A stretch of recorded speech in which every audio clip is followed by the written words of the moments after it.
Le dossier glyphosate, Élise Lucet, les véganes, tout le monde aujourd'hui s'en prend à l'agriculture. Mais pourquoi l'agriculture a-t-elle à subir les attaques de tout un secteur médiatique, d'associations, de lobbies? On va en parler. Pourquoi tout le monde fait feu sur l'agriculture? C'est le thème de ce débat. Et j'accueille à ma gauche Thierry Baillet. Bonjour. Bonjour. Thierry Baillet, agriculteur d'aujourd'hui, c'est un YouTuber qui communique directement, sans passer par les médias, vers le grand public et les agriculteurs. C'est bien ça? Oui, c'est bien ça. J'ai voulu utiliser la puissance des réseaux sociaux pour communiquer directement sans avoir à avoir une position, j'allais dire, hiérarchique quelque part dans l'agriculture, une place, et puis sans passer par les médias, ça me permet de ne pas avoir de filtre. Voilà, juste à ma droite, Patrice Moyon, bonjour. Bonjour Jean-Paul. Éditorialiste économique à Ouest France, donc c'est vrai que l'agriculture, vous connaissez bien depuis longtemps d'ailleurs. Oui, parce que pendant plusieurs années, j'ai animé l'équipe agricole de Ouest France.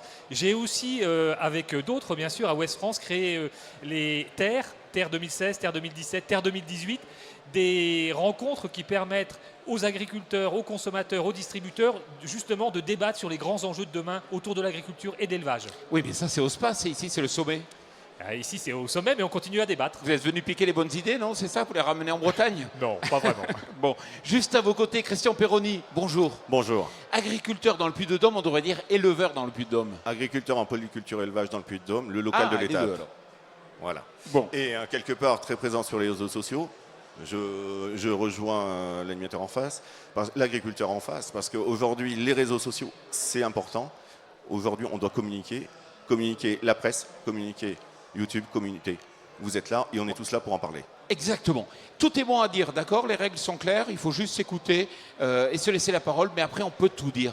Mais pourquoi on en est arrivé là? Le mérite-t-on? L'agriculture mérite-t-elle d'être toujours fustigée?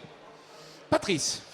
Non, alors, je pense qu'on est en train de basculer dans des excès, mais ce qu'il faut observer, c'est qu'on est dans une société qui est aujourd'hui majoritairement urbaine, donc le lien avec l'agriculture s'est distendu. Deuxième observation, je pense qu'il y a un décalage entre le discours médiatique qui sature en fait les critiques autour de l'élevage notamment et la réalité. Je pense qu'une majorité de Français aujourd'hui restent attachés à l'agriculture, restent attachés à l'élevage et d'ailleurs une majorité, le nombre par exemple de végétariens, il est très faible aujourd'hui en France. Ouais. Même les véganes viennent au sommet de l'élevage, ça veut dire quoi? C'est comme si les lapins allaient au salon de la chasse, Thierry Baillet? Oui, non, mais c'est vrai que c'est un mouvement qui est de plus en plus développé. Alors, il n'y a certainement pas une grande proportion, mais ils savent utiliser les réseaux sociaux, ils savent les exploiter à fond. On voit L214, c'est pas forcément un grand nombre de personnes. Hein. Par contre, ils ont une audience auprès des médias qui est relativement élevée parce que c'est facile aussi de jeter de l'huile sur le feu. Nous, en agricole, on a plus de mal à expliquer ce qui est bien fait et ce qu'on essaye de bien faire. Et c'est vrai qu'on a perdu le contact, pour moi, déjà depuis longtemps, peut-être avant ma génération, parce que le supermarché a remplacé le contact avec le producteur-vendeur qu'on pouvait avoir avant. Et on est quelque part en tort sur cet aspect-là. Et il faut qu'on arrive à reprendre un peu en main notre communication, mais c'est très difficile face à des gens qui ont une audience qui est extraordinaire et parfois plus de facilité d'accéder aux médias aussi par rapport à nous. Oui, mais le monde agricole, il a mis du pognon dans la communication. Ils se sont payés des pages 4x3 dans Ouest France, Le Figaro, les médias, tous les médias, etc. On n'est jamais arrivé à communiquer de façon efficace. Pourquoi? L'utilisation des moyens, qu'on a actuellement, c'est aussi passé par les réseaux sociaux. Et je pense que quand une personnalité, un influenceur de grand renom, on va prendre Brigitte Bardot, arrive à discuter sur un sujet particulier, elle aura plus facilement une écoute qu'un agriculteur qui va discuter sur son exploitation. Alors moi je pense qu'il ne faut pas seulement communiquer, je pense qu'il faut débattre, il faut que le monde agricole sorte de l'entre-soi. Il faut aussi qu'il écoute les questions qui sont posées par les consommateurs. Je pense que certaines sont légitimes. Hein. Autour par exemple du bien-être animal, on voit qu'il y a encore des marges de progrès qui existent. Donc il ne faut pas seulement communiquer, il faut vraiment débattre. Christian? Derrière tous ces débats qui sont beaux, il y a beaucoup d'idéologie qui est faite sur le dos des paysans, le monde paysan. Bon, peut-être qu'aujourd'hui les véganes c'est 0,7%. Aujourd'hui les agriculteurs, on est à moins de 2%. Donc ces 2% de la population, ils sont quelque part trahis par un modèle politique, économique et quelque part sociétal par un manque de compréhension et un manque de communication. On ne sait pas qu'aujourd'hui, par exemple, quelqu'un qui va porter des idées véganes va porter de la maladie et quelque part un mal-être sur la personne. Aujourd'hui, on va vers des modèles d'une société qui sera demain avec des problèmes sanitaires, des problèmes de santé publique. Il ne faut pas l'oublier. Aujourd'hui, l'agriculteur n'est pas dupe. Il est sur les réseaux sociaux. Nous y sommes tous, pas forcément tous. Non mais Christian, la moitié de la planète, enfin je sais pas, en Inde on mange pas de viande et on survit. En Inde on mange pas de viande, on mange des moutons. Aujourd'hui les OGM sont présents en Inde et ont sauvé la population. Aujourd'hui il faut savoir où est-ce qu'on va. Est-ce que l'agriculture est porteuse d'avancées technologiques et doit aller dans ce sens-là en respectant l'agroalimentaire? C'est ce que font quasiment tous les paysans. Les agriculteurs et les paysans de ce département et d'ailleurs sont dans la recherche. On ne les entend pas. On les entend pas. Les médias stigmatisent notre population agricole derrière des mots, derrière des entraves qui quelque part vont pénaliser la France, l'économie et quelque part le monde politique et le monde médiatique, parce que demain le monde médiatique, il sera plus crédible, il sera plus audible aux yeux des consommateurs. Et quelque part, c'est les trahir. Oui, mais à la fois, c'est facile d'attaquer les médias, mais au final, ça fait des années qu'on dit oui, c'est la faute aux médias, mais ça ne s'arrange pas. Écoutez, moi, sur le sujet des médias, ce sont des attaques positives et constructives. Je n'attaque pas un média plus qu'un autre. Je sais qu'aujourd'hui, l'idéologie derrière une minorité, elle fait qu'aujourd'hui, on assassine des gens qui travaillent dans les territoires et qui sont porteurs de projets. Alors, à mon avis, il y a un point de faiblesse aujourd'hui, c'est que les grands médias généralistes ont abandonné l'agriculture. Mais en revanche, ils reviennent dans le débat avec les questions qui sont liées à l'environnement, les questions qui sont liées à l'alimentation. Donc il faut absolument que le monde agricole regarde ce qui est en train de se passer et revienne dans le débat de société, explique, parce que ce qui est très difficile pour les agriculteurs, c'est que l'agriculture, elle est porteuse d'enjeux qui sont extrêmement complexes. En fait, elle est porteuse d'enjeux qui sont liés à l'aménagement du territoire, qui sont liés à l'environnement, qui sont liés à l'eau, qui sont liés à l'alimentation. Donc il faut absolument que le monde agricole fasse partager l'ensemble de ces questions-là et fasse de la pédagogie. Il y a un item intéressant, la gestion de l'eau. L'agriculteur est proche de la nature. C'est son métier, c'est son domaine et c'est son lieu de travail. On l'a vu avec les références abeilles qui sont tombées, 4% de mortalité des abeilles sont liées à la production agricole. Il manque de la formation chez les apiculteurs, on le sait. En matière d'environnement, c'est grave ce qui se passe aujourd'hui. Aujourd'hui, pour des raisons écologiques, on est en train de détruire l'agriculture. Alors qu'aujourd'hui, moi, vu de mon église, pas de Champé mais de Théier, on n'en est pas là. C'est aujourd'hui, l'écologie est en train de détruire l'écologie. On le voit aujourd'hui, on a voulu la continuité écologique de l'eau. Aujourd'hui, ce qu'on appelait les menues réserves qu'on avait dans les cours d'eau, on ne les a plus. La biodiversité est complètement en train de disparaître. Il faut qu'on ait un vrai projet qui soit construit, association, la pêche, les agriculteurs, les collectivités, parce qu'elles auront soif un jour. Nous, des sociétés ancestrales, que sont les Grecs et les autres, et les Égyptiens, étaient capables de gérer l'eau mieux que nous pour prévoir les générations dans 30 ans. Mais les personnes ne connaissent pas la fin, c'est quelque chose d'assez inconnu pour eux, difficile à palper. Donc l'argumentaire souvent développé par les agriculteurs, moi j'ai l'impression qu'ils ne portent pas tout le temps. Je suis tout à fait d'accord à la réflexion qui a été donnée. On était dans un débat bien trop agricolo-agricole. Maintenant, il faut ouvrir ce débat et c'est pour ça qu'on est en train d'en parler ce soir. Thierry Baillet, même votre ministre de l'Agriculture ne vous défend pas. Il ne monte pas au créneau pour défendre les agriculteurs. C'est vrai qu'au niveau de de l'image de marque de l'agriculture, on a un peu du mal à comprendre ce qui se passe par rapport à, un lobby écologiste. Alors voilà, il y a certainement des gens qui travaillent pour l'écologie et nous, je pense qu'on y travaille régulièrement et quotidiennement sans forcément avoir ce terme-là derrière nous. Mais on oublie aussi les contraintes, des agriculteurs eux-mêmes. Je pense que ce qui est pas forcément perçu par le grand public, c'est la difficulté. On parle du changement du glyphosate par exemple. Demain, on va devoir l'arrêter.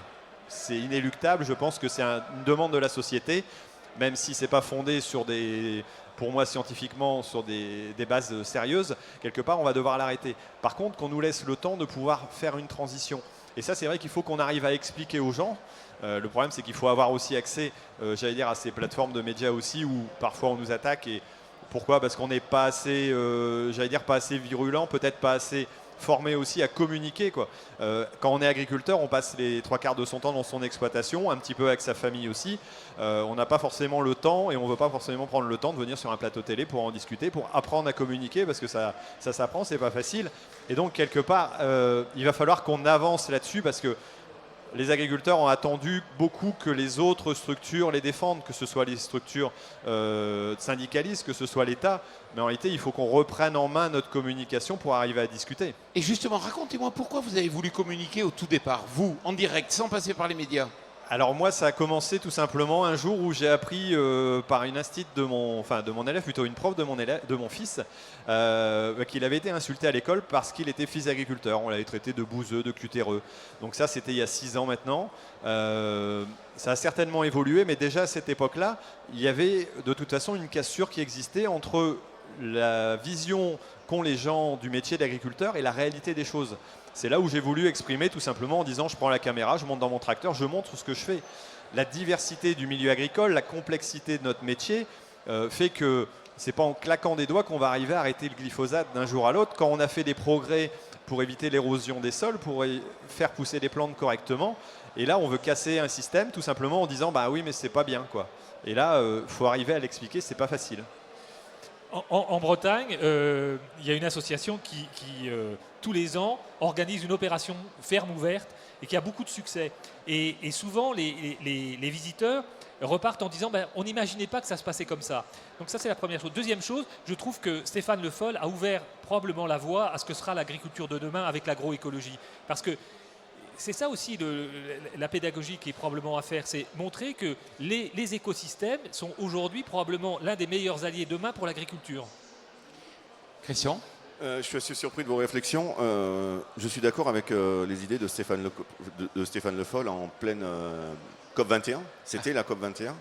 Aujourd'hui, on partait sur la conservation des sols. La conservation des sols passée, et il l'a avoué, par l'utilisation du glyphosate.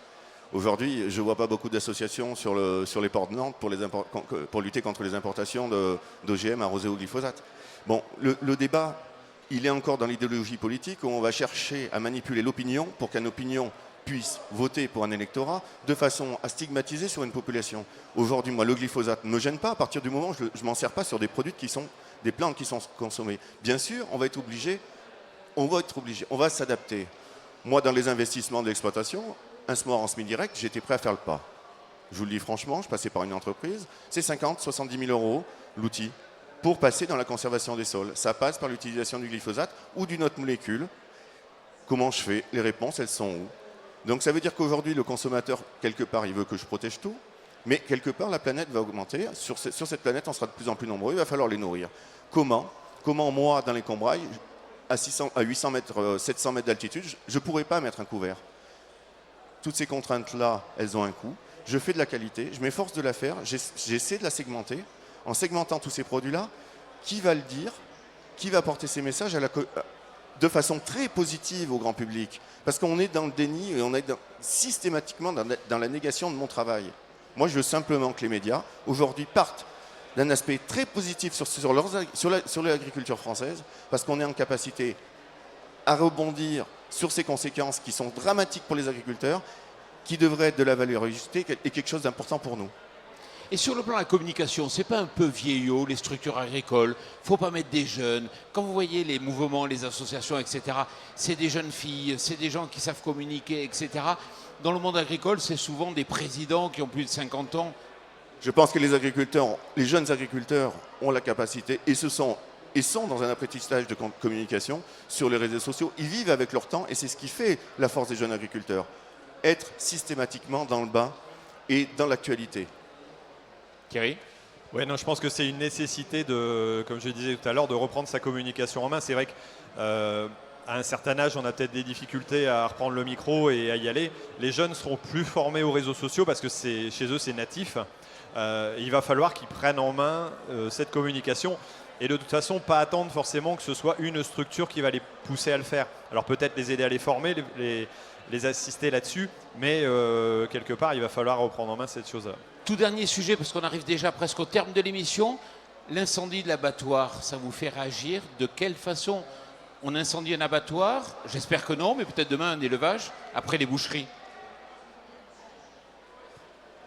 Là, je pense qu'il y a une minorité aujourd'hui chez les véganes qui est extrêmement violente d'une certaine façon et qui reprend un courant qui a déjà existé hein, en Grande-Bretagne, aux États-Unis, et qu'il faut s'interroger, il faut que les médias s'interrogent sur la place qu'ils accordent à ces actions, notamment je pense à ces textes qui associent les abattoirs, la consommation de viande à Treblinka ou à Auschwitz.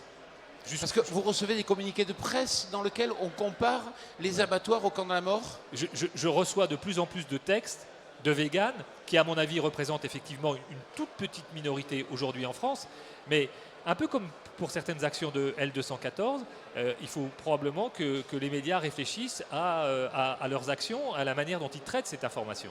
Christian? On en a parlé en introduction. Moi, ce dossier-là, je le porte depuis longtemps.